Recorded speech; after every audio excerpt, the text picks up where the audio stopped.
शिवानी सिंह का अद्भुत प्रयास, 22 गांव के 1300 बच्चों को किया साक्षात।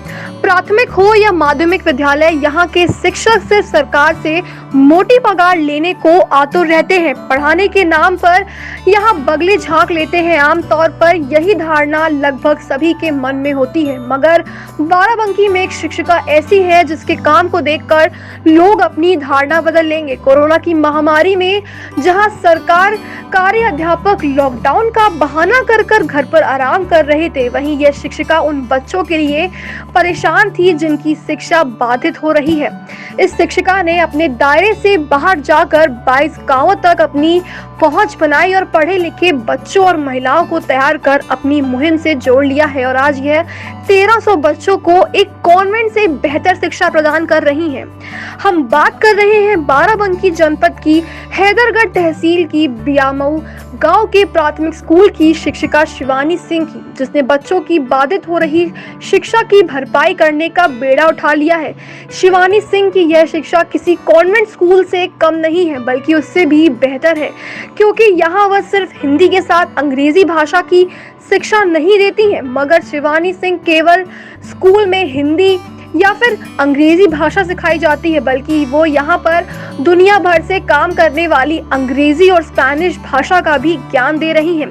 तस्वीरों में हम देख सकते हैं कैसे गांव के बच्चे फर्राटेदार अंग्रेजी और स्पेनिश भाषा का प्रयोग कर रहे हैं। इसके लिए शिवानी सिंह ने पहले गांव के बच्चों को पढ़े लिखे बच्चों और महिलाओं से प्रेरित किया और फिर शिक्षा की ट्रेनिंग भी दी है। आज शिवानी सिंह का दायरा सिर्फ उसका स्कूल ही नहीं है, बल्कि बढ़कर 22 गांवों तक पहुंच चुका है और 1300 बच्चे उनके इस प्रयास से लाभान्वित हो चुके हैं। शिवानी 22 गांवों तक खुद पहुंचती है और पढ़ाई भी देखती है।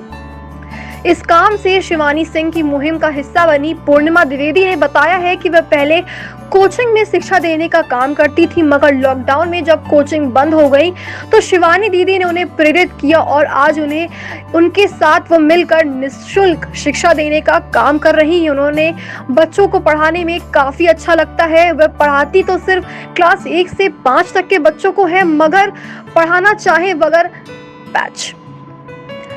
उन्हें बच्चों को पढ़ाने में काफ़ी अच्छा लगता है। वह पढ़ाती तो सिर्फ क्लास 1 से 5 के बच्चों को है, मगर जो भी पढ़ना चाहे वो आकर उनसे पढ़ सकता है। इसके साथ ही इस काम से शिवानी सिंह के साथ निभा रही महिला अंजू ने बताया है कि उसकी पढ़ाई तो छूट चुकी थी, मगर शिवानी सिंह की प्रेरणा से वह बच्चों को सिर्फ पढ़ाने लगी है, जिससे उनके समय का सदुपयोग भी हो जाता है और यह संतोष भी देता है कि बच्चों की पढ़ाई में रुकावट नहीं आ रही है। शिक्षा की अद्भुत शिक्षा की अद्भुत अलग जगाने वाली शिक्षिका शिवानी सिंह ने बताया है कि लॉकडाउन में बच्चों की पढ़ाई बाधित हो रही थी और यह बात उनके मन को कचोट रही थी। इसके लिए उन्होंने डिजिटल उपाय जैसे ऑनलाइन क्लास शुरू की, मगर गांव में एंड्रॉयड फोन ना होने के कारण नेट का धीमा चलना उनकी राह की रुकावट बन गई थी और फिर अन्य तरीके अपनाए, मगर वह भी काम नहीं आए। फिर गांव के बच्चों को पढ़ाना शुरू कर दिया और अपना दायरा बढ़ाते हुए अन्य गांव के बच्चों तक अपनी पहुंच बनाई और आज 22 गांवों तक उनकी मुहिम चल रही है, जो कि 1300 बच्चों को लाभान्वित कर चुकी है। उनकी इस मुहिम गांव की पढ़ी लिखी लड़कियों, महिलाओं और लड़के भी उनके साथ जुड़ गए हैं।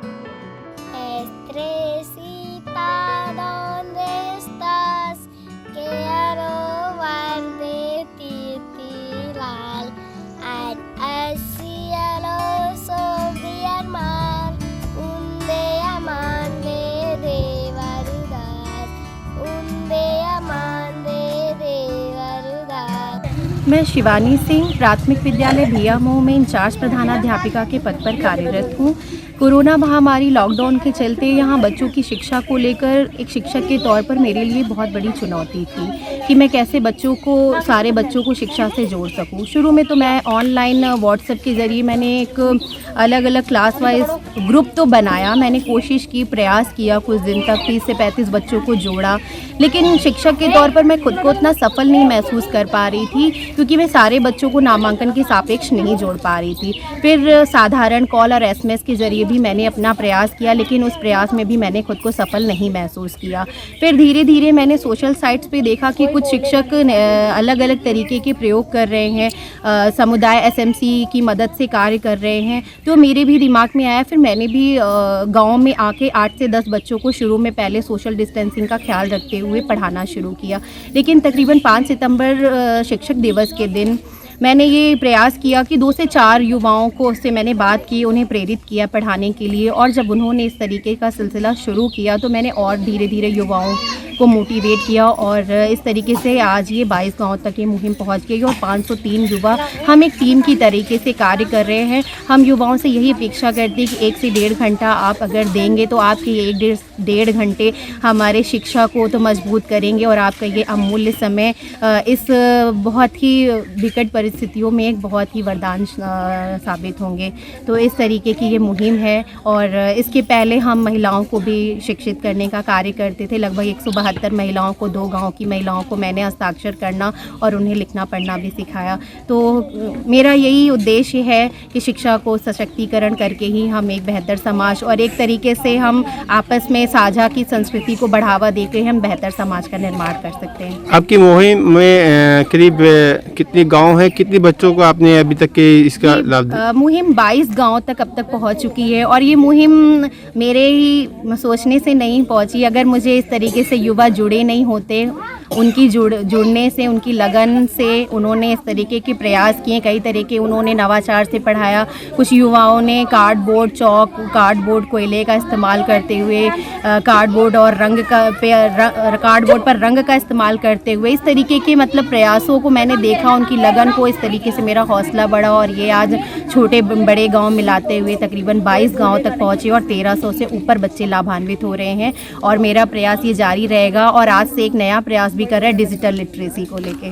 मैम, अमूमन जो क्लासेस होती हैं वो बिल्डिंग में होती है, आप बिल्कुल छत के नीचे, छत तो है नहीं, आसमान के नीचे बैठ के पढ़ा रही हैं, तो थोड़ा सी परेशानी होती होगी बच्चों में, क्योंकि मैंने देखा दफ्ती के बोर्ड बना के आप पढ़ा रही हैं, तो क्या परेशानी आती है शुरुआत में, किस तरह से आप परेशानी आई हैं? देखिए, परेशानी को हम सकारात्मक लेकर चलते, पॉजिटिव। जो भी हमारे पास संसाधन है तो बच्चों को हम यही मोटिवेट करते हैं कि जो भी हमारे पास संसाधन है और कहीं भी जगह पे शिक्षा को हम बढ़ावा दें और कहीं भी आपको जहाँ जगह मिले, जो समय आपको मिले वो समय आप शिक्षा को दीजिए। जो भी जगह हो, जो भी संसाधन हो, वो हमारे बीच हमारे मतलब आड़े नहीं आना चाहिए, वो एक व्यवधान नहीं बनना चाहिए, बल्कि उसी को हम पॉजिटिव वे में अगर हम काम करते और हमारे सभी युवा इस तरीके से बहुत अच्छा योगदान दे रहे हैं और वो इस तरह से कंकड़ पत्थर पत्तियों की सहायता से पढ़ा रहे हैं, तो यही तो सबसे बेस्ट चीज़ें हैं कि हम कम संसाधनों का यूज़